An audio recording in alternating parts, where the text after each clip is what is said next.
Uh, Oke, recording in progress ya, nggak apa-apa. Begini, jadi saya di sini tuh dalam kapasitas saya tuh sebagai pendakwah. Saya bisa mendeskripsikan diri saya itu sebagai dai. Gitu. Apa sih yang saya ingin coba undang kepada teman-teman di sini, khususnya kekristenan itu, bahwa kita itu punya Tuhan, dan Tuhan itu pasti menunjukkan jalan yang hak, yang benar. Bagaimana cara Tuhan itu menunjukkan haknya? Ya tentu dengan bahasa yang universal, yang berlaku sepanjang masa, yang tidak akan tergoyahkan sampai kapanpun di segala masa. Jadi tuntunan Tuhan itu, ya, dia akan teruji sampai selamanya gitu. Nah, itulah nanti yang akan bisa dikategorikan bahwa inilah datang dari yang benar-benar Tuhan. Saya juga ingin bilang ya, bahwa sebenarnya kalau saya pribadi, sayalah itu yang sebenarnya itu adalah yang benar-benar sola scriptura. Saya juga tota scriptura. Mengapa saya bilang gitu? Karena saya bersumberkan falsafah hidup saya itu pada Quran. Berarti saya cuma apa istilahnya, menyerahkan diri saya itu kepada Tuhan gitu. Bagaimana saya menyerahkan diri saya kepada Tuhan? Berarti saya tuh mengakui dulu gitu bahwa ada satu Tuhan yang menurunkan ajaran yang benar gitu. Karena menurut saya Tuhan itu pasti lebih tahu tentang manusia gitu. Itulah sifat ke maha taunya atau omniscience-nya gitu. Dan saya juga itu dengan begitu saya berarti juga saya itu adalah sola fide. Ya, saya bilang sola fide karena saya meletakkan segala apapun itu yang saya harapkan, yang unek-unek saya itu kepada Tuhan langsung gitu. Jadi saya itu tidak butuh yang namanya itu intermediary. Itu jadi doa saya itu saya langsung panjatkan ke Tuhan gitu. Karena saya percaya Tuhan itu akan memberikan yang hak, yang benar. Dan dari situlah nanti saya tuh akan menjadi sola gratia. Saya juga tuh akan benar-benar itu dalam rahmatnya gitu istilahnya gitu. Nah kemudian masuk ke materi sedikit ini, manakah ajaran yang benar gitu kan? Menurut saya tuh jadi dari Islam itu sendiri tuh sudah benar gitu. Karena apa? Tujuan kita ini kan sebenarnya kan tanpa memandang kita itu lahir dari mana, anak siapa gitu kan, ras kita apa gitu. Pasti ingin yang namanya itu apa? Damai, selamat. Itulah arti kata Islam itu sendiri. Berserah diri dengan sungguh-sungguh gitu supaya mencapai yang namanya tuh keselamatan gitu. Supaya kita tuh mendapat karunia-Nya. Nanti berikutnya mungkin akan dipertegas lagi tuh bagaimana sebenarnya kami Muslim itu nanti selamat gitu. Jadi kita manusia itu diberikan akal untuk menilai mana yang benar dan diberikan juga nurani ya, supaya kita tuh bisa membedakan mana yang baik dan buruk gitu. Dan itu harus dari Tuhan sumbernya, tidak bisa dari yang lain. Saya rasa cukup aja gitu. Terima kasih. Baik, terima kasih kepada Kak Kimpin. Opening statement yang berjalan dengan baik sekali dari masing-masing pihak. Oke. Baik, sekarang di sesi tanya jawab di masing-masing narasumber dengan saya jelaskan tadi 6 kali sesi. Jadi sesi pertama itu adalah kesempatan bertanya, nanti akan menjawab. Jadi masing-masing dari narasumber 3 kali bertanya dan 3 kali menjawab ya. Dimulai dari Kak Kimpin untuk bertanya, kemudian Pak Oli menjawab. Nanti setelah selesai satu ini, sisi berikutnya nanti dari Pak Oli yang bertanya, kemudian Kak Kimpin yang menjawab. Begitu sampai seterusnya sampai 6 kali ya. Baik, tidak usah berlama-lama, Silakan Kak Kingpin, 1 menit bertanya, nanti 5 menit dijawab oleh Pak Oli. Waktu berjalan ketika Anda berbicara. Oke, jadi ini cuma satu pertanyaan aja ya gitu ya, nggak bisa nyambung gitu, atau gimana? Dipas dulu Iya, waktunya. bebas 1 menit, di riset bentar. Jadi pertanyaannya itu 1 menit itu dipergunakan dengan sebaik-baiknya. Tapi Jadi, masih ada 6 sesi kok, tenang saja. Kalau mau cuma 1 pertanyaan di 1 menit, nggak apa-apa. jadi maksudnya gini, takutnya nanti kalau saya minta satu jawaban gitu kan, dan satu jawaban itu nanti akan jadi nyambung dengan pertanyaan selanjutnya itu nggak apa-apa gitu. Iya, nggak apa-apa. Nanti mau Oke. dipertajam pertanyaan di 1 menit, nggak masalah di 1 pertanyaan. Silahkan, waktu Ya. berjalan ketika Anda berbicara. Ya, sebelum saya bertanya, jadi saya menyampaikan dulu ya. Saya tuh unek-unek lah gitu kan. Jadi itu dibilang itu kalau saya pahami dari ajaran kekristenan ini, itu ada tuh yang namanya itu konsep penebusan. Oh, Nanti ini waktunya belum berjalan ya? ya, oke. Ya, Oke. lanjut. Jadi itu ada konsep namanya penebusan gitu. Sebenarnya jadi ini ya agak nyambung dikit ya. Jadi yang ditebus itu siapa gitu kan. Kemudian sebenarnya yang apa sih yang ditebusnya itu gitu. Kemudian lagi mengapa kita harus istilahnya itu punya sesuatu yang untuk ditebus gitu. Karena kalau yang saya pahami itu kalau saya keliru mungkin diluruskan nanti gitu. Kalau orang tidak punya kesalahan gitu, tidak punya dosa gitu, yang mau ditebus itu apa? Gitu. Contohnya misalnya gitu kan, bagaimana dengan orang-orang yang datang sebelum Yesus gitu, dan bagaimana tentang misalnya anak bayi atau anak kecil yang belum mampu dimintai pertanggungjawaban secara pidana misalnya gitu. Masih. Ya, silahkan Pak Oli, 5 menit untuk menjawab. Waktu berjalan ketika Anda berbicara. Oh ya, oke. Yang ditanyakan adalah soal penebusan ya. Jadi penebusan itu ada karena manusia itu ketika Adam diciptakan itu manusia berkehendak bebas dalam keadaan kudus, tidak berdosa. Manusia hanya tahu yang baik tetapi tidak tahu yang jahat saat itu. Tetapi ketika manusia mengkhianati Allah, seperti tadi saya sudah jelaskan, manusia memberontak terhadap Allah, dilarang memakan buah pengetahuan baik dan jahat, Allah berkata begini, jangan kamu makan buahnya sebab di hari engkau memakannya engkau pasti mati. Saat itu kematian diperkenalkan Allah, tetapi sengat mautnya belum ada, belum dipasang. Hanya kematian yang diperkenalkan. Tetapi manusia ini tidak tahu apa itu mati. Nah, kemudian ketika si Hawa digoda sama ular, Hawa ini terkecoh dengan narasi yang digunakan si ular dengan membalik hukum Allah gitu. Ketika Allah bilang jangan makan buahnya nanti kamu mati, si ular bilang sekali-kali kamu tidak akan mati, melainkan matamu akan terbuka sama seperti Allah. Akhirnya si perempuan ini makan buah.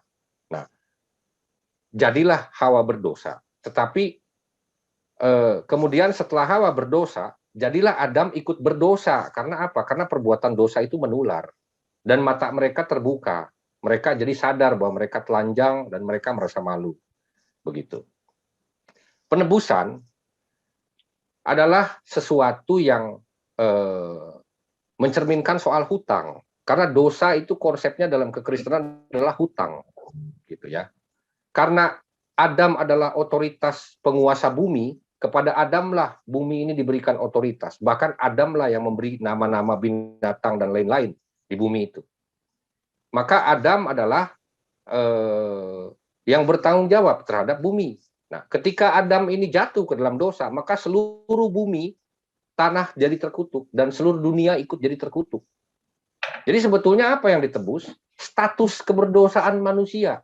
Bahwa mati di sini artinya terpisah dari kasih karunia Allah.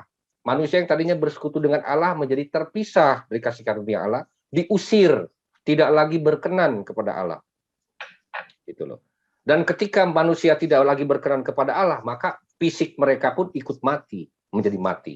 Maka manusia mau baik mau jahat, semua orang mati tanpa kecuali.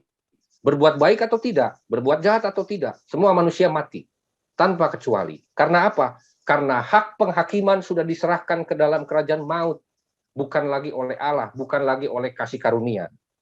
Lawan kutuk adalah berkat. Lawan dari dosa penghakiman adalah kasih karunia. Jadi untuk itulah manusia ditebus, gitu loh.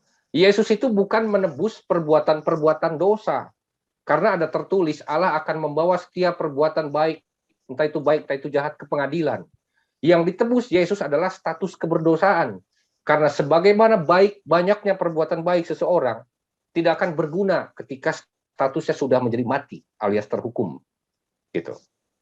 Contoh, seorang tawanan yang sudah divonis mati, dia mau perbuat baik apa aja juga nggak ada gunanya, karena dia tinggal menunggu eksekusi.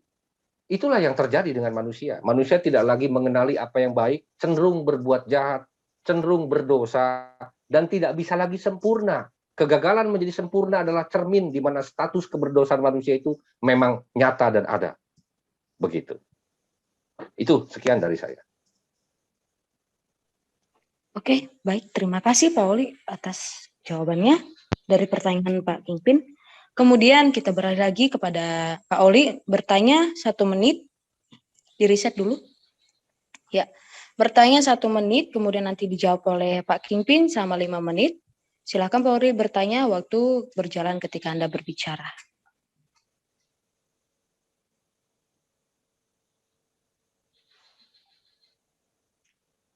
Ya, silakan Pak Oli.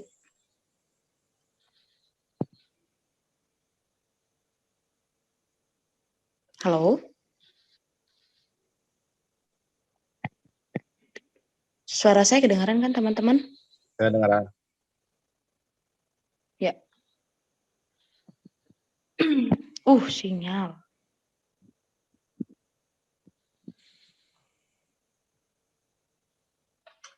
Sepertinya ada trouble teman-teman, bukan hanya ada di sinyal kita, tapi di YouTube juga ada trouble kita.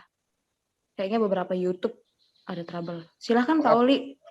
Ya. Maaf, terlempar tadi. Ya, siap. 1 menit bertanya dimulai dari, waktu akan dimulai ketika Bapak berbicara. Silakan Pak.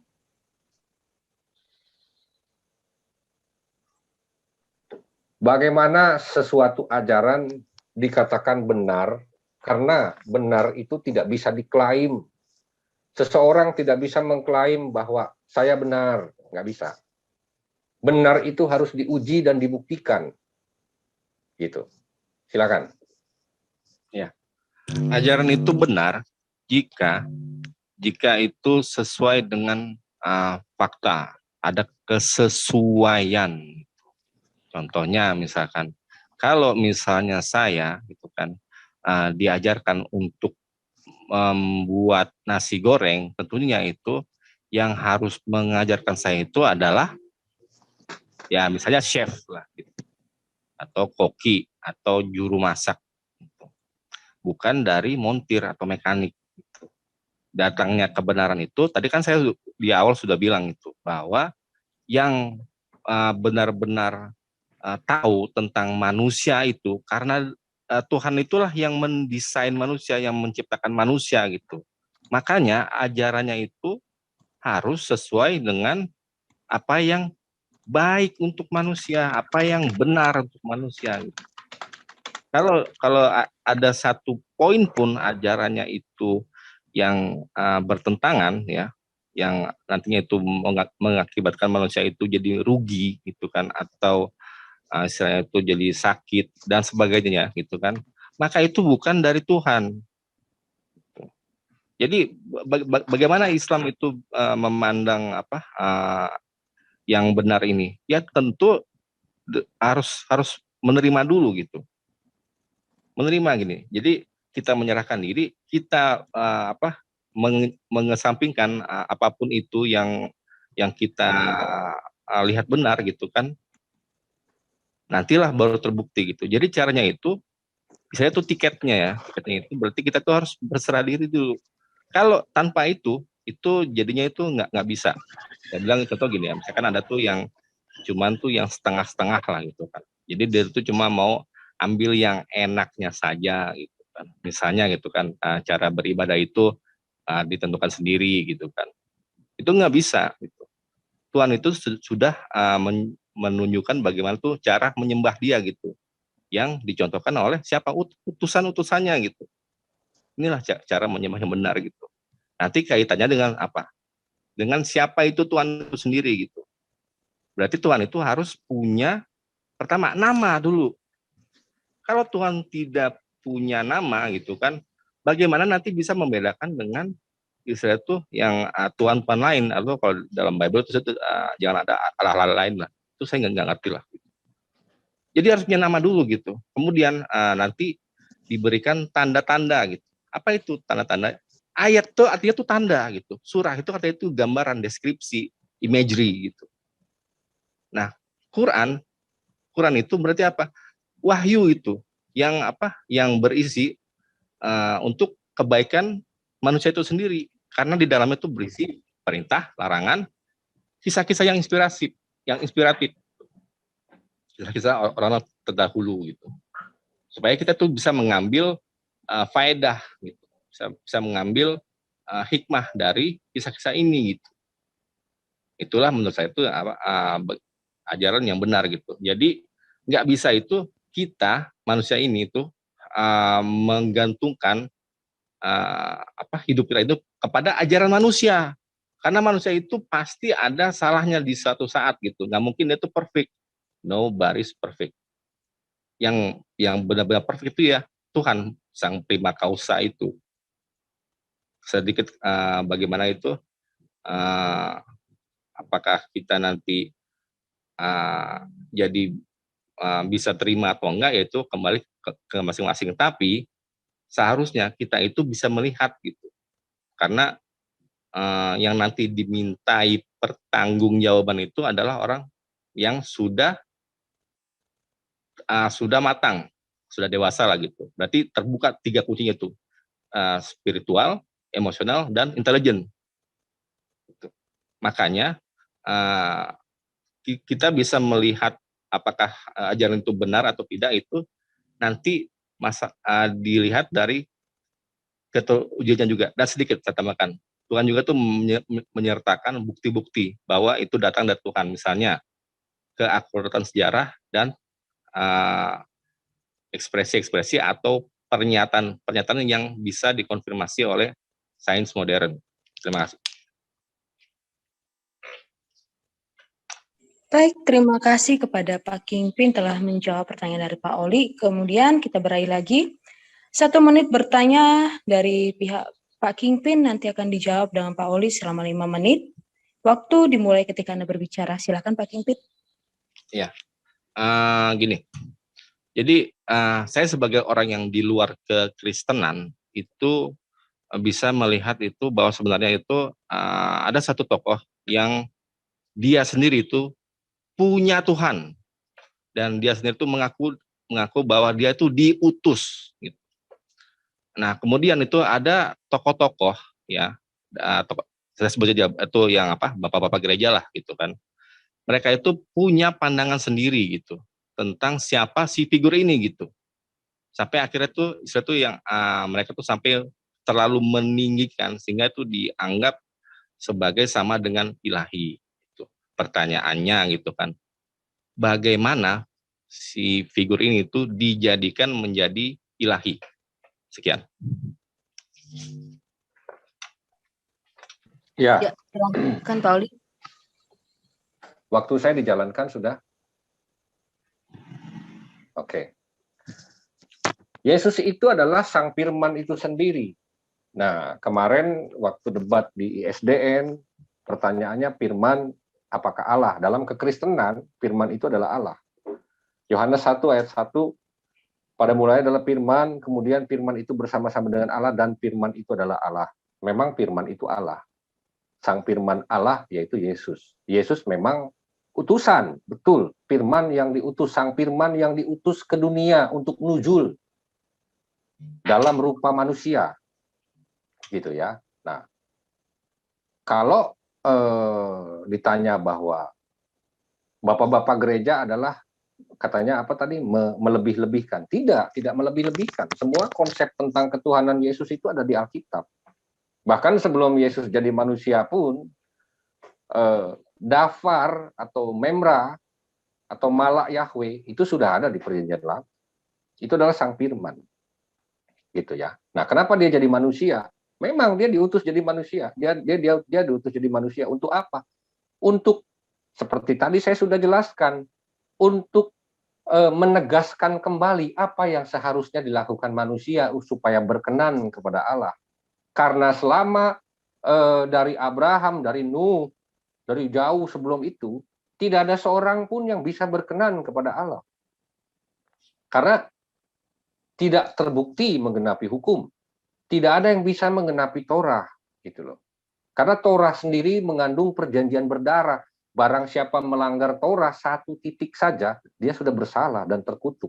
Dan barang siapa menggenapi Torah, berarti dia sempurna secara manusia. Itulah yang dilakukan Yesus. Segala sesuatu penggenapan ada di dalam diri dia. Nah, jadi Yesus adalah role model. Itulah juga yang dilakukan dia, menebus dosa status keberdosaan manusia. Manusia yang tanpa pengharapan menjadi berpengharapan, gitu loh. Manusia yang perbuatan baiknya tadinya tidak berharga di mata Allah, jadi dihargai. Karena apa? Karena Yesus membuat manusia layak dihakimi lebih dulu dengan adil sebelum diputuskan bersalah. Sementara kerajaan maut sudah memvonis manusia justru bahkan sebelum dihakimi, begitu. Tapi perbuatan dosa dengan status keberdosaan berbeda. Yesus datang memang bukan untuk menebus perbuatan-perbuatan dosa sehingga orang jadi kebal berbuat dosa. Tidak. Yang Yesus lakukan adalah mengambil alih penghakiman dengan membuktikan bahwa hukum maut tidak adil menghakimi manusia. Itulah Yesus, Sang Firman Allah. Jadi kalau bapak-bapak gereja, orang-orang Kristen, kami ini percaya bahwa Yesus adalah Sang Firman Allah, itu bukan tanpa alasan. Bukan hanya karena mencari-cari pengakuan di mana ayatnya Yesus ngaku Tuhan dan sembahlah aku. No, tidak begitu. Kalau seperti itu logikanya, maka semua banyak tokoh dalam sejarah mengaku Tuhan. Firaun mengaku Allah, Raja Xerxes dari Persia mengaku Allah. Apa semua kita harus sembah? Tidak. Yang kita lihat adalah semua cara hidup, perilaku, penggenapan, nubuatan, semua itu kita lihat. Kita pelajari baik-baik. Dan memang kita renungkan baik-baik. Kalau misalnya bukti, yang Yesus lakukan itu sudah bukti. Dalam sepanjang sejarah manusia, tidak ada yang manusia berjalan di muka bumi ini yang bisa seperti dia. Mengajarkan standar moral tertinggi. Menggenapi segala sesuatu. Berkuasa mengajar manusia dalam kasih karunia kerajaan Allah. Demikian dari saya. Ya, terima kasih penjelasannya dari Pak Oli, sangat baik sekali ya. Oke, baik Pak Oli, giliran Anda bertanya 1 menit dan menjawab nanti dari Pak Kingpin. 1 menit akan dimulai ketika Anda berbicara, Pak Oli. Ya, silakan jalankan waktunya. Tadi kan Bro Fahmi bilang katanya ajaran itu disesuaikan dengan fakta. Baik, saya terima aja, tetapi begini. Landasan moral yang diterima secara universal dalam banyak agama di dunia ini adalah Golden Rule. Perlakukan orang sebagaimana kamu ingin diperlakukan, dan jangan lakukan kepada orang sebagaimana kalau itu sakit dilakukan kepada kamu. Itu adalah landasan yang diterima secara universal. Saya percaya semua manusia yang bernalar waras akan menganggap bahwa itu adalah ajaran yang diterima secara universal. Filsafat yang juga dianut, bahkan di banyak-banyak aliran kepercayaan. Begitu ya. Nah, bagaimana Islam menjawab ini? Karena ketika pembuktiannya, landasan-landasan moral dalam Islam, apakah menganut secara penuh tentang Golden Rule ini? Silakan dijawab. Ya, terima kasih Pak Oli. Giliran Pak Kingpin untuk menjawab 5 menit. Waktu akan diputar ketika Anda berbicara. Silakan Pak Kingpin. Ya, apakah Islam itu mengajarkan istilah itu cara kita berhubungan ya, hablum minan nas gitu, bagaimana berhubungan dengan manusia. Banyak gitu. Bahkan sampai misalnya tuh yang tentang pembagian waris itu langsung pada ayat Qur'annya gitu. Terus bagaimana dengan hal-hal lainnya? Ya, makanya Tuhan itu mengutus utusannya gitu. Sebagai apa? Sebagai suri tauladan gitu. Sebagai contoh gitu ya. Bagaimana dia itu berlaku seperti manusia yang seharusnya. Nah, kalau dibilang berhubungan dengan manusia gitu kan. Jadi konsepnya itu harus kembali jadi harus punya patokan. Apa itu ya patokannya ya dari Tuhan gitu. Karena ya Tuhan itu yang menciptakan kita. Jadi apapun itu yang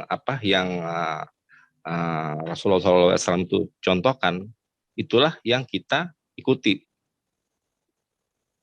Sekarang begini, kalau misalnya kan bagaimana sih kita ingin menjadi orang yang istilahnya itu yang mendapat rahmatnya gitu kan?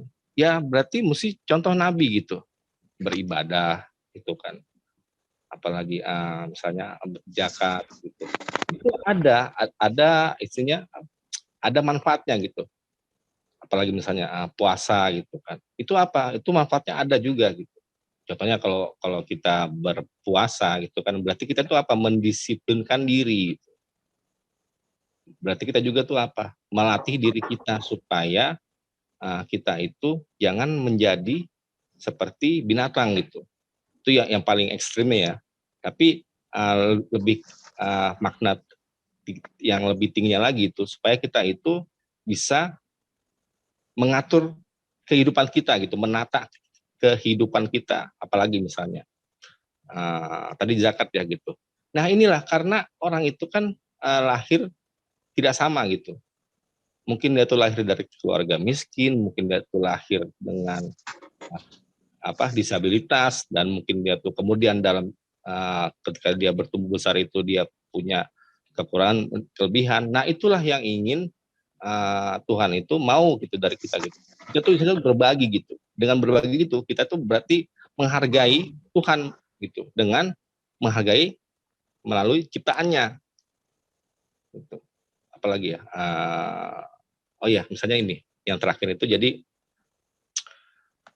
kita sebagai manusia itu punya tuh yang namanya itu akal, pikiran, dan jiwa gitu kan. Berarti kita tuh harus saya tuh juga tuh berempati lah, simpati lah gitu, dan itu adalah sesuatu yang manusiawi sekali. Saya yakin sebenarnya semua ajaran agama ya itu ada gitu.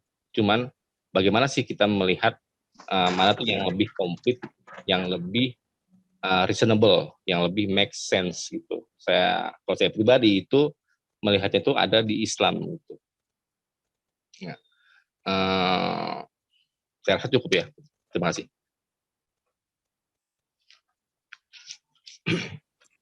Baik, terima kasih Pak Kimpin telah menjawab pertanyaan dari Pak Oli.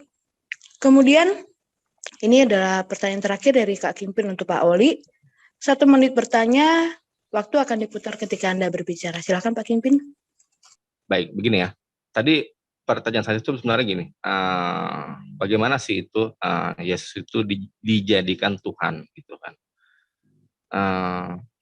Karena saya melihat tuh sebenarnya di dalam kitab suci itu tidak ada pengakuan pribadi dari Yesus itu bahwa dia adalah Tuhan, atau dia tuh minta disembah, atau yang hal-hal berkaitan itu. Tapi dia, misalnya kan dia tuh waktu di Taman Getsemani itu dia berdoa. Apalagi misalnya dia itu bilang Yesus itu menyembah gitu. Itulah itu cuma hal-hal yang berdoa dan menyembah itu berarti itulah karakteristik dari seorang ciptaan gitu. Dan seharusnya gitu kan kalau yang dituhankan oleh oleh orang Kristen ini gitu, dia itu berdoa dan dia itu punya Tuhan, saya nggak ngerti nih statusnya itu. Aduh, kok sudah selesai. Itu aja lah Ya, gitu. langsung saja pertanyaannya. Ya, tanyanya gitu. Ya, kembali saya mau tegaskan lagi gitu kan. Bagaimana Yesus itu dijadikan Tuhan? Oke, Pak Oli silahkan menjawab 5 menit. Waktu akan dimulai ketika Anda berbicara, Pak Oli. Silahkan. Ya, Yesus itu bukan dijadikan Tuhan, memang dia Tuhan, bro. Jadi bukan dibilang Yesus itu dijadikan Tuhan. Yesus itu Tuhan memang, gitu. Tetapi Tuhan itu kan jabatan ya, gitu ya. Yesus itu Tuhan itu jabatan. Dalam term kekristenan, Allah dan Tuhan itu sesuatu yang berbeda definisi dengan keislaman. Jadi memang dia nggak bisa disamain begitu loh. Nah, tetapi begini, seperti tadi saya sudah jelaskan, kita tidak terpatok kepada pengakuan seseorang. Gitu. Ada orang yang mengaku bahwa dia mulia, dia bisa dipercaya, tetapi kelakuannya mungkin tidak seperti apa yang dia akui. Apa kita harus percaya seperti itu? Kalau cuman hanya pengakuan saja, kita sandarkan iman kita kepada pengakuan. Berapa banyak manusia zaman dulu yang ngaku-ngaku Tuhan disembah orang, dan itu kan ada dalam sejarah. Fir'aun itu disembah orang karena dia mengaku Tuhan. Raja-raja zaman dulu, kerajaan kuno itu juga begitu. Karena mereka mengaku Tuhan gitu loh. Lalu mereka minta disembah dengan paksa, kalau enggak dihukum. Yesus tidak seperti itu. Yang kita lihat adalah bagaimana tindakannya, seperti apa ajarannya, bagaimana standar moral yang diajarkannya, bagaimana nubuatan-nubuatan itu dia genapi, bagaimana mujizat-mujizatnya. Mujizat yang dilakukan Yesus pun tidak sembarangan gitu loh. Jadi Yesus bukan dijadikan Tuhan, tetapi memang dia Tuhan. Gitu ya. Nah, kalau pertanyaannya Yesus dijadikan Tuhan, seolah-olah dia manusia, lalu kita jadikan Tuhan, dilantik, begitu kan istilahnya. Kan enggak begitu. Yesus memang Tuhan. Yesus adalah Sang Firman Allah. Kan sudah dijelaskan, Firman Allah adalah Allah. Gitu. Allah yang esa itu ada firman dan ada rohnya. Bukan hanya sekedar kosong begitu, karena Allah tanpa roh itu tidak beda jauh dengan patung. Allah tanpa firman juga bisu, dia tidak bisa berfirman, tidak bisa mencipta, kan begitu. Nah, jadi kalau dibilang kenapa Yesus berdoa? Yesus ketika di dunia itu menjadi manusia. Jelas dia berdoa, jelas dia berkomunikasi dengan Bapa di sorga. Tetapi banyak sekali ayat yang menyatakan bahwa Yesus itu setara dengan Bapa. Memang orang Yahudi itu ngelemparin Yesus, kenapa? Karena mereka mengerti Yesus menyetarakan dirinya dengan Bapaknya. Memangnya Yesus disalib itu kenapa? Karena Yesus menyetarakan dirinya dengan Bapaknya. Memang itu yang terjadi, makanya Yesus disalib. Jadi nggak ujuk-ujuk dalam tanpa sebab tiba-tiba Yesus disalib. Yesus disalib ya karena itu dianggap menghujat Allah. Karena orang Yahudi tidak percaya, seperti Anda mungkin tidak percaya, mempertanyakan kenapa Yesus dijadikan Tuhan. Lah, orang Yahudi itu mensalib Yesus karena Yesus dianggap menghujat Allah. Padahal mereka ini tahu nubuatan-nubuatan itu dalam Perjanjian Lama. Yesus mengenapi nubuatan itu, gitu loh. Jadi ya beda ya. Allah yang firman Allah diutus menjadi manusia dengan manusia yang dijadikan Allah, beda. Jadi Tuhan yang dalam berupa manusia dijadikan Tuhan, memang karena dia Tuhan, berbeda dengan manusia yang dijadikan Tuhan atau dipertuhankan, padahal dia bukan Tuhan. Beda itu terms yang berbeda, terbalik. Kami orang-orang Kristen, termasuk pendiri-pendiri kekristenan, bapak-bapak gereja, tidak pernah melantik manusia biasa menjadi Tuhan, tidak pernah. Tetapi memang Yesus adalah Tuhan, gitu loh. Jadi ya ini harus dipahami. Kan memang terusnya berbeda dengan dalam Islam. Islam itu firman bukan ciptaan, ya bukan. Khalik juga bukan. Jadi tidak ada kategorinya kalau dalam Islam. Kalau di kami jelas firman adalah Allah. Kalau dalam Islam firman itu apa? Ciptaan bukan. Makhluk bukan, halik bukan. Sementara di dunia ini cuma ada dua, sang halik dan makhluk. Makhluk berarti ciptaan dari sang halik. Sang halik adalah pencipta. Tapi firman dalam term Islam bukan makhluk, bukan ciptaan, kan bingung. Gitu kan? Gitu. Saya nggak mau masuk ke situ ya, karena memang topik-topiknya memang berbeda. Tapi saya sudah jawab. Silakan. Ya, terima kasih Pak Oli telah menjawab dengan sangat lugas sekali. Ini pertanyaan terakhir dari Pak Oli. 1 menit bertanya, 5 menit menjawab dari Pak Kingpin.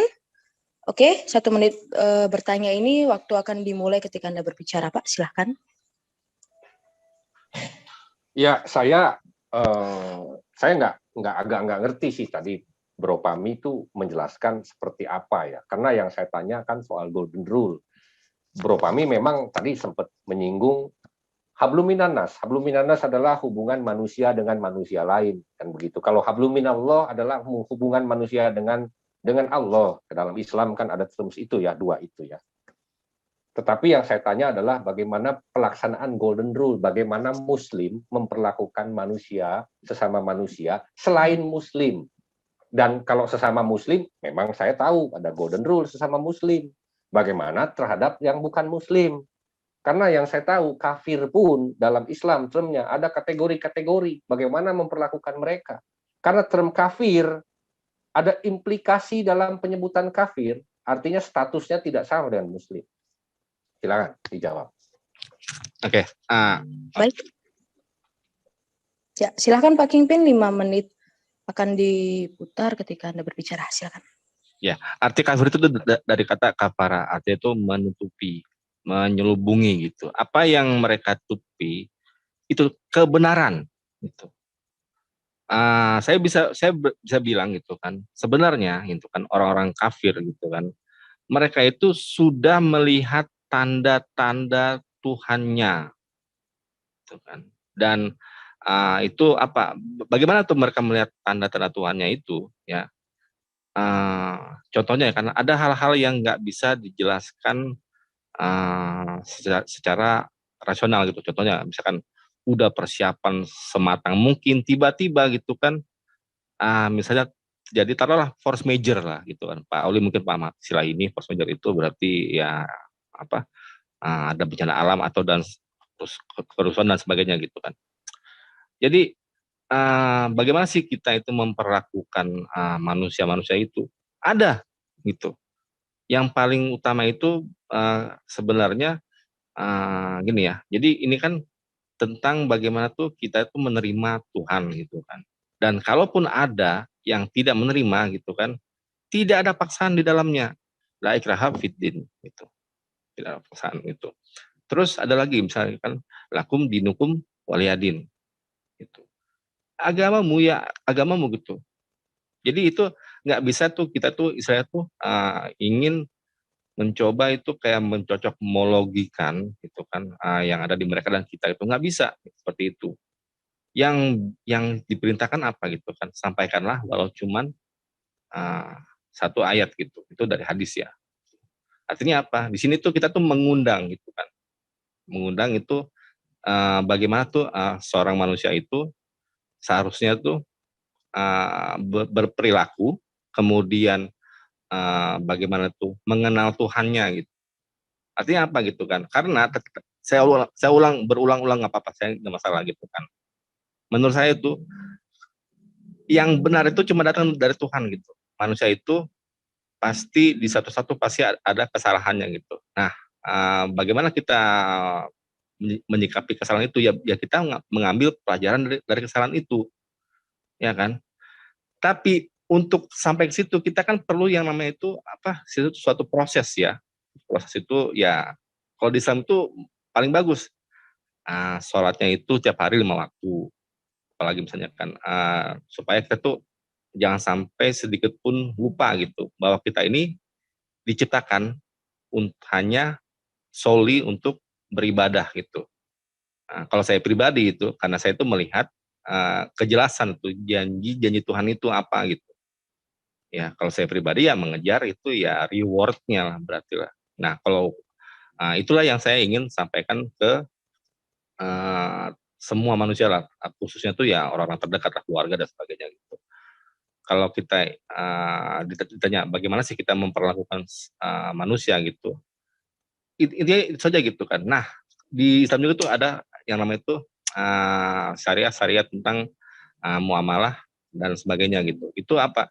Supaya supaya kita itu nanti jangan sampai merugikan orang lain gitu, karena diatur jelas gitu. Contohnya yang sangat dilarang dalam Islam itu riba gitu, atau kalau dalam bahasa kerennya itu ya mungkin ya sistem interest lah, bunga dan sebagainya gitu.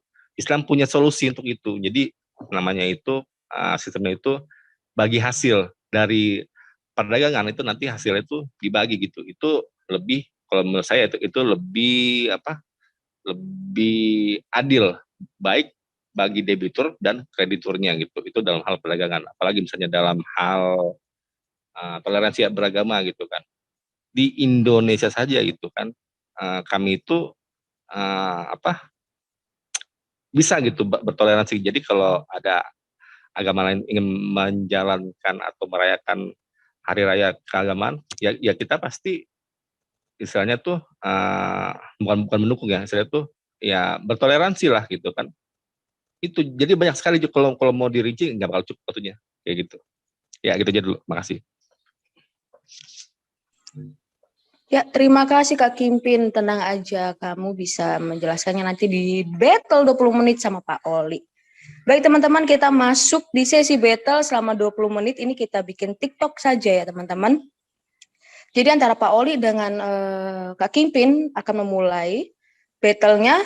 Siapa nih mau duluan? Kimpin atau Pak Oli? Lebih dulu untuk membuka battle-nya. Terserah. Baik, silahkan Pak Oli lebih dulu untuk membuka sesi battle. Waktu berjalan ketika Anda berbicara. Gini, saya tetap ke golden rule yang tadi ya.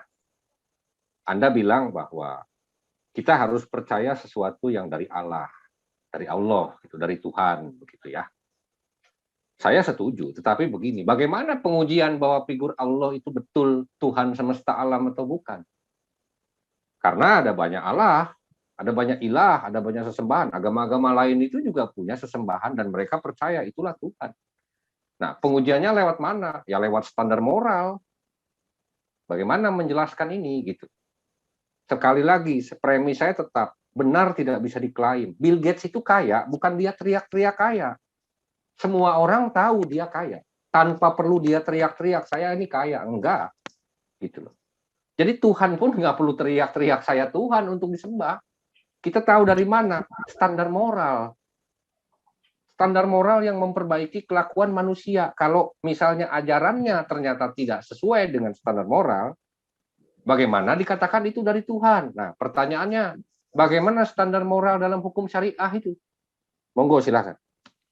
Ya, oke. Kata syariah itu sebenarnya itu maksudnya itu adalah menuju ke tempat air gitu. Jadi dalam hukum-hukum peraturan-peraturan itu, gitu kan, kita tuh nanti bisa itu mendapat Menuju apa tadi? Menuju apa? Ke tempat air, ya.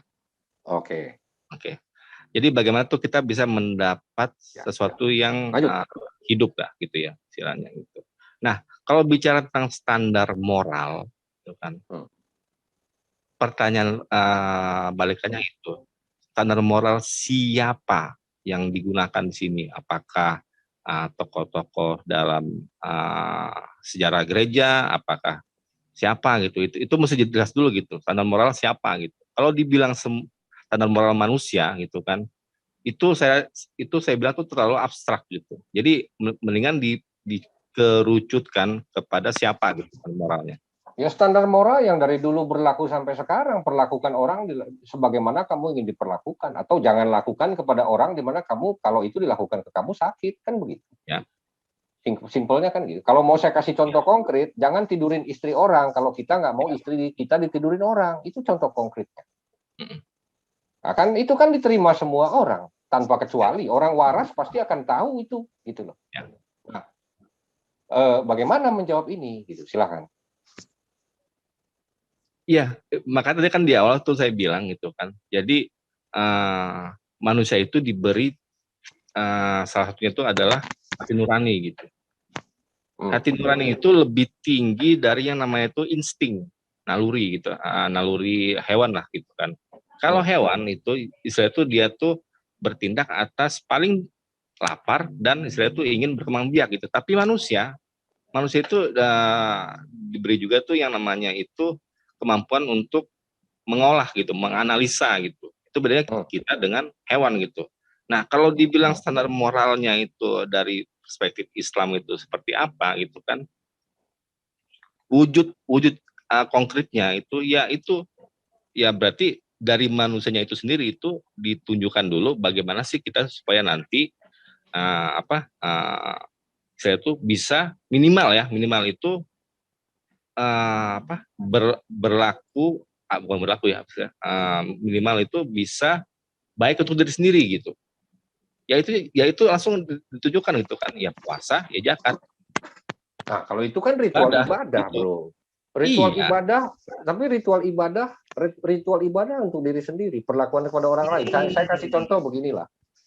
Kalau seorang laki-laki mau berpoligami terhadap istrinya, kira-kira itu menyalahi standar moral atau mengikuti standar moral? Tergantung kita hidup di zaman mana dan di mana. Contoh gini. Dari zaman sekarang lah aja. Kita hidup dari zaman sekarang. Iya, makanya itu kalau dibilang standar moralnya gitu kan, kita ingin memasukkan ke standar moral di komunitas lain, di zamannya lain, itu menurut saya itu nggak fair. Kenapa saya bilang begitu? Karena mereka tuh sudah punya tatanan hidup sendiri gitu. Dan kita di sini itu apakah itu kalau namanya itu poligami itu adalah suatu yang saya tuh jelek atau gimana? Menurut saya enggak. Karena yang Islam itu mengajarkan itu adalah nikahi gitu. Bukan perkosa, bukan saya itu dijadikan budak seks gitu. Dinikahi itu berarti apa? Diangkat statusnya gitu kan. Dari saya itu milik umum, dinikahi tapi dikoleksi begitu. Itu mengangkat standar moral wanita seperti saya belum selesai gitu kan. Ya. Menurut saya itu adalah solusi gitu. Karena kenapa saya bilang solusi gitu kan? Nyatanya sekarang ini masih banyak itu yang namanya itu pekerja seks gitu. Entah karena alasan apa itu nggak usah lebih banyak itu kan. Islam datang dengan solusi dinikahi gitu. Supaya apa? Supaya mereka itu terjaga gitu. Supaya mereka itu punya status gitu. Ini loh gitu. Kalau dibilang itu koleksi itu ya dari mungkin dari kekristenan lah gitu. Saya nggak ngerti lah. Tapi setahu saya gitu. Itu terms yang betul dong. Ketika satu orang laki-laki punya 4 istri, misalnya itu kan koleksi jadinya. Ya. Tapi justru di ayat itu dibilang satu saja gitu sebenarnya. Kamu bisa menikahi 1, 2, 3, 4 asal berlaku adil. Pertanyaannya bisa nggak berlaku adil gitu? Nah, bisa nggak berlaku adil? Sekarang itu apa namanya berlakunya adilnya itu nanti kan ketahuan nanti kalau sudah berjalan berapa lama. Ada nggak orang yang non Islam yang misalnya bisa poligami gitu? Saya kenal orangnya ada gitu. Kalau ada orang, maksudnya non Islam ini apa? Kristen, Buddha, Hindu atau apa? Saya sebut itu Kristen. Kalau Kristen itu nggak boleh berpoligami. Tetapi kalau ada orang Kristen berpoligami, ya dia berarti saya bilang kan kenyataannya gitu ya. Kenyataannya. Kalau kita bahas. Nah, sekarang kalau dibilang gini, solusi dari Kristen itu bagaimana coba? Solusi dari Kristen bagaimana? Kita bicara ajaran, bukan perlakuan orang per orang. Masalah orang-orang yang saya tuh ya sekarang tuh masih sebagai pekerja seks. Khususnya wanita ya gitu. Kalau pekerja seks itu beda lagi dong. Itu pekerja solusinya apa? Solusinya apa gitu kan? Maksudnya pekerja seks kita kan bicara tentang ajaran yang benar gitu kan? Ajaran benar gitu. Ya solusinya apa? Solusinya apa? Loh, pekerja seks itu harus bertobat solusinya. Kok apa? Solusinya bertobat. Pekerja seks itu sekarang gini apakah kami anggap wanita tidak bisa menjaga dirinya begitu? Gini ya. Itu kan jadi kan saya di awal tadi kan sudah bilang gitu kan. Orang itu kan lahir berbeda-beda gitu kan. Oh ya betul. Itu banyak orang. Sekarang saya tahu banyak orang melakukan pekerjaan. Kalau dibilang solusinya ekonomi itu memang betul. Solusinya itu bertobat ya. Solusinya bertobat ya. Loh, bagaimana kita memaksakan orang tuh untuk bertobat, sedangkan dia sendiri tuh mungkin kesadaran spiritual itu masih rendah. Ya, gitu. Lalu solusinya apa? Dipoligami. Begitu. Ya makanya saya udah bilang itu dinikahi gitu. Dinikahi. Nah sekarang dari kesannya itu apa, disuruh tobat? Begini Bagaimana sih? bro, kalau yang namanya pekerja seks komersial itu adalah perilaku moral masing-masing manusia. Oke. Itu memang kebebasan orang milih seperti itu, ya kan? Itu bukan ajaran. Saya percaya Islam pun nggak ada ngajarin begitu, gitu loh. Tapi ya itu kan pilihan orang. Atas dasar apa? Alasannya macam-macam. Rata-rata kan mostly ekonomi, kan begitu. Alasannya tuh rata-rata orang alasan ekonomi, jadi dia pekerja seks komersial, jadi PSK gitu.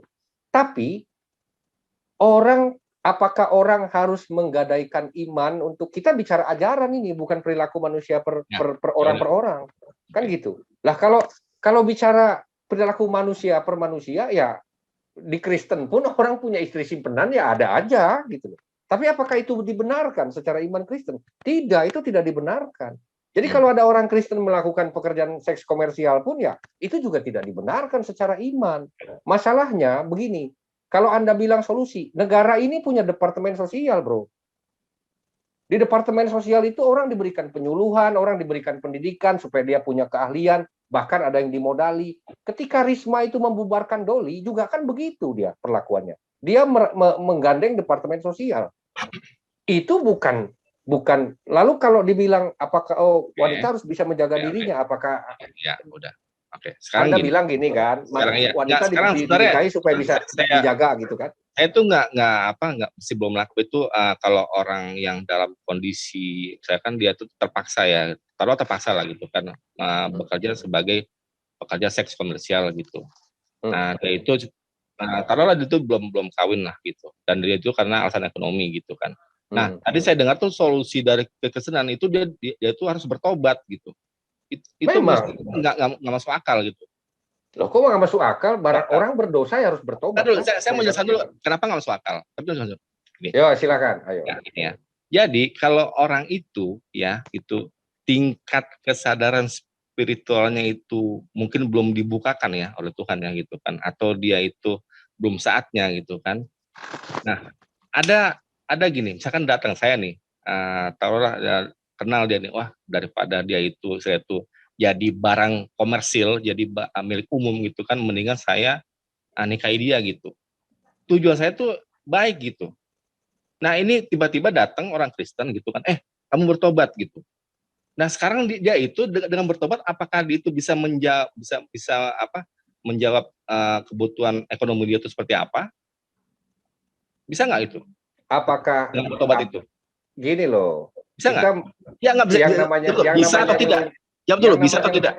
Bisa atau tidak? Sebentar, yang namanya menyuruh bertobat itu juga nggak hanya semata-mata sekonyong-konyong. Kamu bertobat kenal ya, apa bisa enggak atau juga. tidak, Loh, itu aja. Kenal gitu. enggak, kenal aja enggak, misalnya disuruh bertobat. Ya itu berarti bukan solusi namanya. Gimana sih? Enggak, yang saya maksud bertobat itu tidak sesimpel itu. Ini saya nih datang sama nih. Seperti Anda bilang, Anda mau menikahi wanita yang bekerja komersial. Belum tentu juga dia mau kok. akan nafkahi dia gitu. Loh, belum tentu juga dia mau. Nggak boleh menjadi. Belum tentu juga dia mau. Anda tawarin dia menikah. Belum tentu juga dia mau loh. Apa-apaan itu?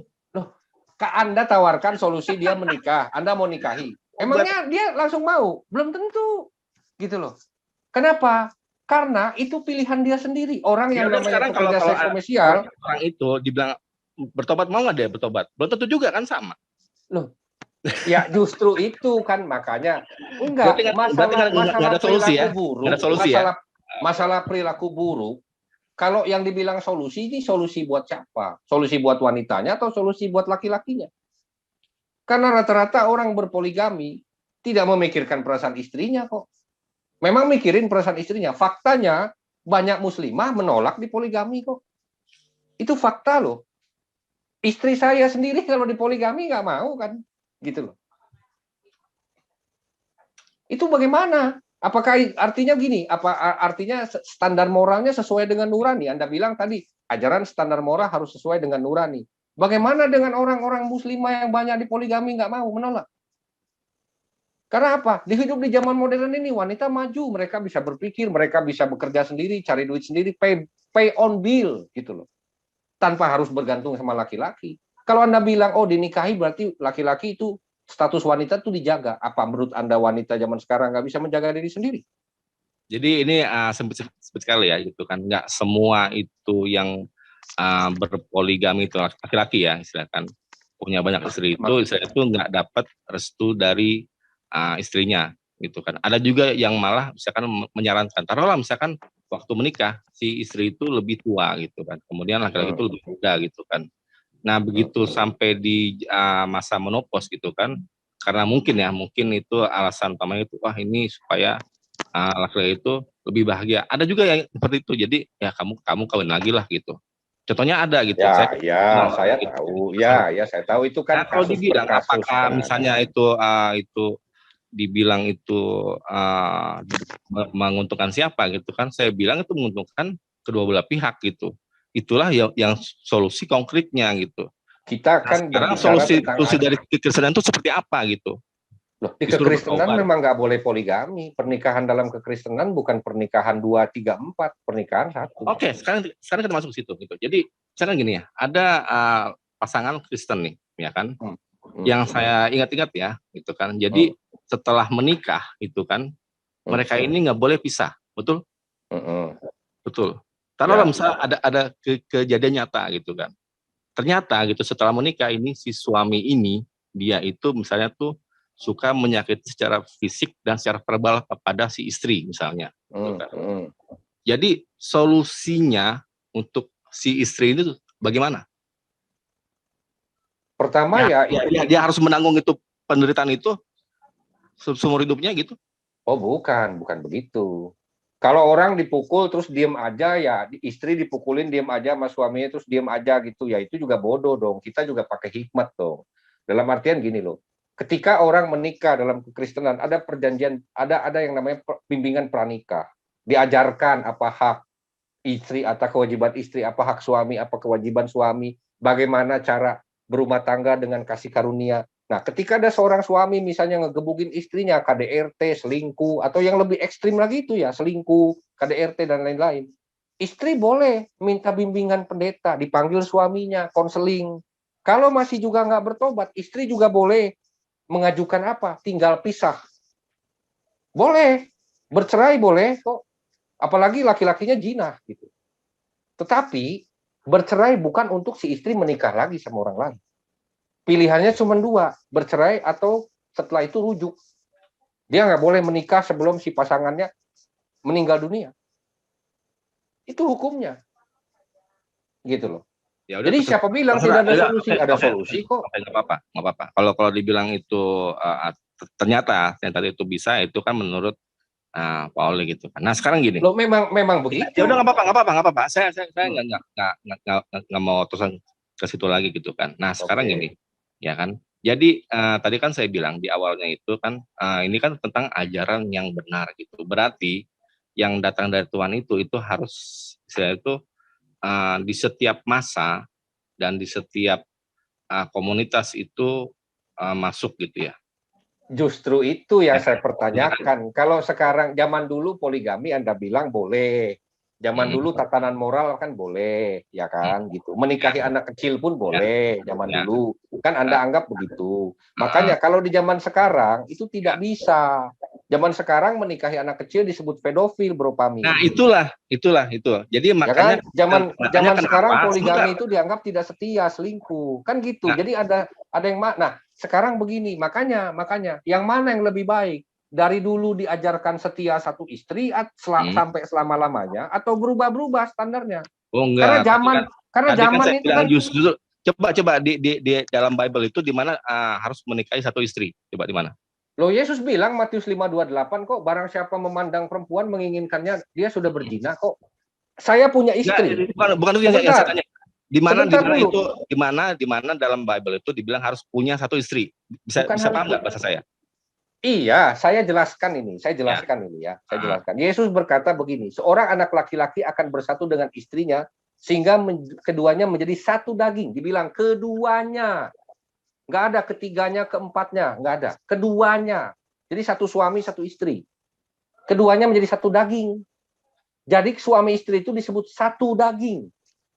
Gitu loh. Yesus tegaskan lagi, barang siapa menceraikan istrinya kecuali karena zina, dan menikah dengan perempuan lain, dia sudah berzina. Dan barang siapa menikahi dengan perempuan yang diceraikan, dia juga berzina, berbuat zina. Lalu di Matius 5:28 Yesus bilang, barang siapa memandang perempuan dengan menginginkannya, maksudnya dengan otak kotor, cabul begitu, dia sudah berzina dalam hatinya. Yesus memagari Taurat itu loh. Di Taurat memandang perempuan bukan berzina, bro. Tetapi Yesus bilang memandang perempuan sudah sama dengan berzina. Sekarang bagaimana caranya seorang suami mau berpoligami tanpa orang lain menginginkan tuh dulu? bisa tahu itu di dalam hati itu bagaimana sih? Saya nggak ngerti itu.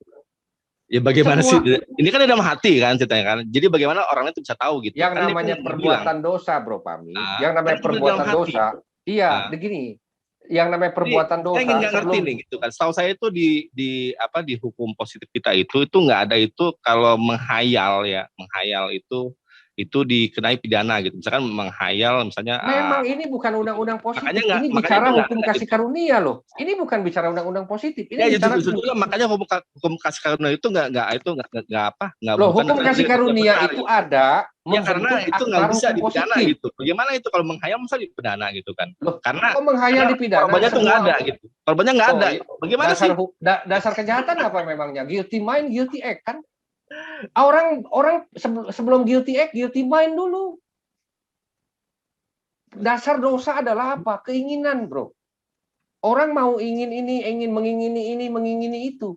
Ketika itu matang, dia lakukan perbuatannya. Ya, ketika perbuatannya sudah jadi, itulah jadi tindak pidana. Saya rasa gini, tidak semua antara perbuatan persiapan, ya. Saya kan Pak Boleh tahu tuh.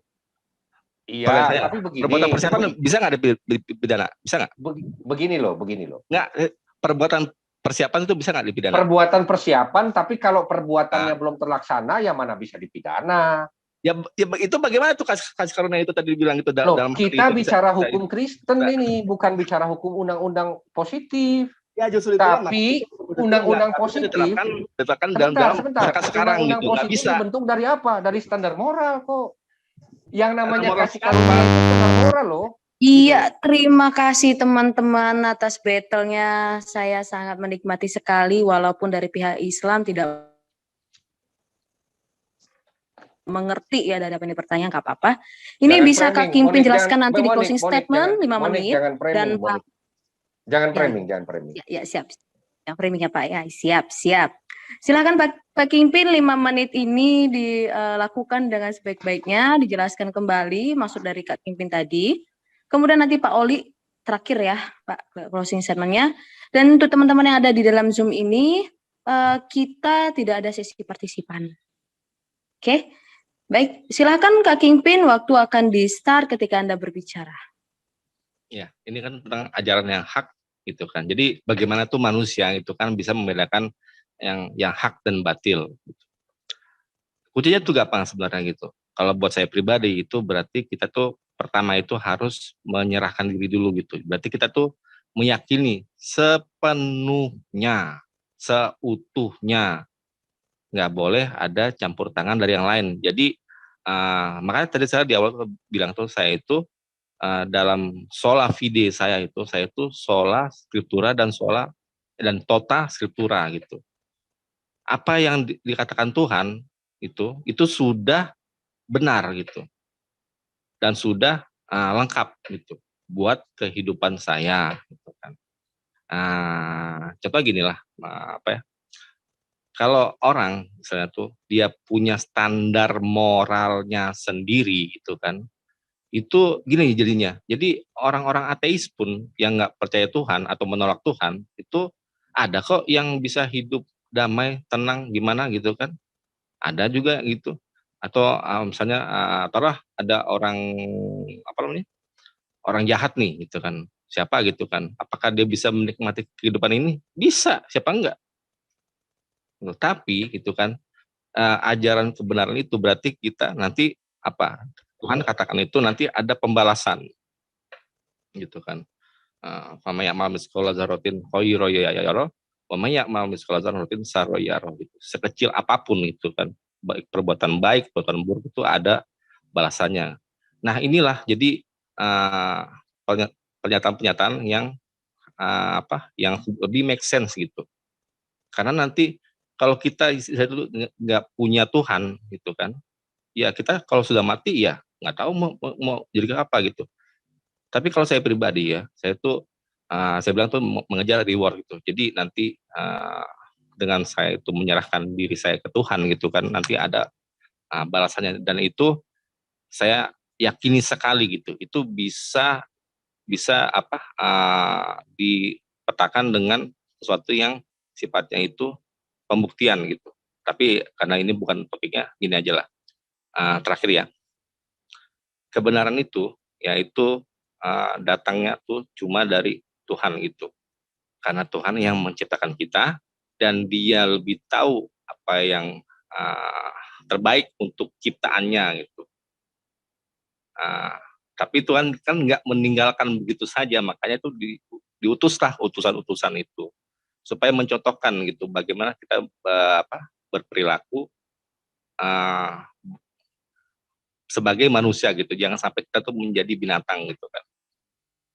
Nah kemudian yang terakhir sekali, sebenarnya saya sih setuju ya, jadi semua agama itu sebenarnya mengajarkan kebaikan gitu kan, dan kita itu tanpa beragama pun itu sebenarnya tuh bisa gitu, bisa kaya, bisa happy sebenarnya. Tapi nantinya gitu ya, kalau sebagai orang yang beragama itu kan pasti kan mungkin ya ada yang takut ya, ada yang ingin dapat balasan gitu. Nah itulah yang membedakan antara kita dengan yang bukan beragama gitu. Jadi sebagai pembandingnya gitu kan, mereka ini apakah nanti yang tidak beragama itu ya, apakah mereka itu nanti bisa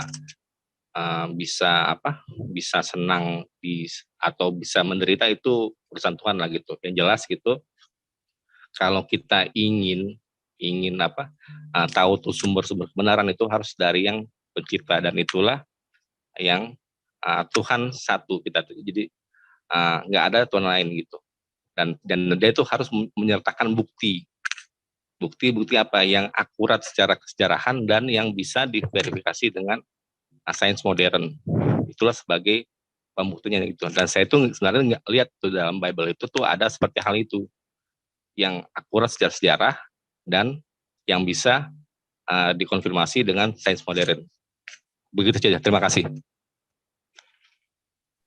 Baik, terima kasih Kak Kimpin atas closing statement-nya. Silakan Pak Oli closing statement-nya. Waktu akan dimulai ketika Anda berbicara. Ya, Pak Oli. Ya, baik. Terima kasih. Sebetulnya gini ya, saya tidak percaya bahwa Tuhan itu mendirikan agama atau membuat agama. Kenapa? Karena itu konyol. Agama itu tidak universal. Agama itu justru kebenarannya subjektif. Kalau kekristenan dibilang agama, kekristenan memang bukan agama sebetulnya. Dalam ranah bernegara modern, ya kekristenan jadi agama, begitu ya. Tapi saya tidak percaya Tuhan itu mendirikan agama. Alkitab tidak pernah berbicara bahwa ajaran itu berarti agama, no, gitu ya. Kenapa? Karena kebenaran agama subjektif, gitu. Nah, ajaran-ajaran yang salah tanpa disadari justru menggerogoti nurani manusia dan bertentangan dengan nurani manusia. Dibutuhkan kebodohan dan penyangkalan diri gitu untuk terus mengimani ajaran yang dianggap benar dari Tuhan. Padahal Tuhan ini juga harus diuji, Tuhan yang seperti apa, kan gitu ya. Kalau kekristenan jelas ajaran Yesus itu standar moral tertinggi. Tidak ada yang lebih baik dari Matius 5:44. Kasihilah musuhmu, berdoalah bagi orang yang menganiaya kamu. Tidak ada yang lebih baik dari itu. Kalau ada yang bilang ajaran menyempurnakan, nggak ada yang bisa membuktikan itu lebih baik dari Matius 5:44. Gitu. Kenapa? Karena Yesus memutus rantai kekerasan. Tanpa ada hukum, manusia akan berlaku hukum rimba. Kalau saya membunuh orang, maka anak dia akan membunuh saya, dan anak saya akan membunuh dia lagi. Gitu loh.